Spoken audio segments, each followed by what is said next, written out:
நண்பர்கள் அனைவருக்கும் வணக்கம். இன்னைக்கு நம்ம இந்த வீடியோல தமிழகத்தில் ரேஷன் அட்டை உள்ளவர்களுக்கு மிக முக்கியமான புதிய தகவல் வெளியாகியுள்ளது. ஸோ அதை பத்தி தான் இப்ப நம்ம பார்க்க போறோம். தமிழகத்தில் ஒவ்வொரு ரேஷன் கார்டுக்கும் 5000 ரூபாய் வழங்க தமிழக அரசு முடிவு செய்திருப்பதாக சில நாட்களாக தகவல் பரவி வருகிறது.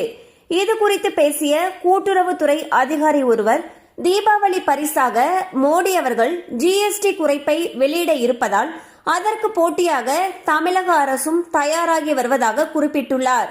பொங்கலுக்கு 2 மாதங்களுக்கு முன்பே தீபாவளி நேரத்தில் பொங்கல் பரிசாக 5000 ரூபாய் வழங்கும் அறிவிப்பை தமிழக அரசு வெளியிட இருப்பதாக தெரிவித்துள்ளார். மேலும் PHH, AAY, NPHH போன்ற அனைத்து வகை ரேஷன் அட்டைக்கும் இந்த தொகை கிடைக்கப்பட வேண்டும் என்பதே அனைத்து மக்களுடைய எதிர்பார்ப்பாக உள்ளது.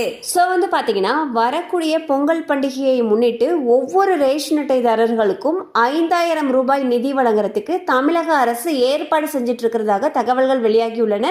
இது குறித்த அதிகாரப்பூர்வ அறிவிப்பு தீபாவளி சமயத்துல வெளியிடப்படும் என்று எதிர்பார்க்கப்படுகிறது.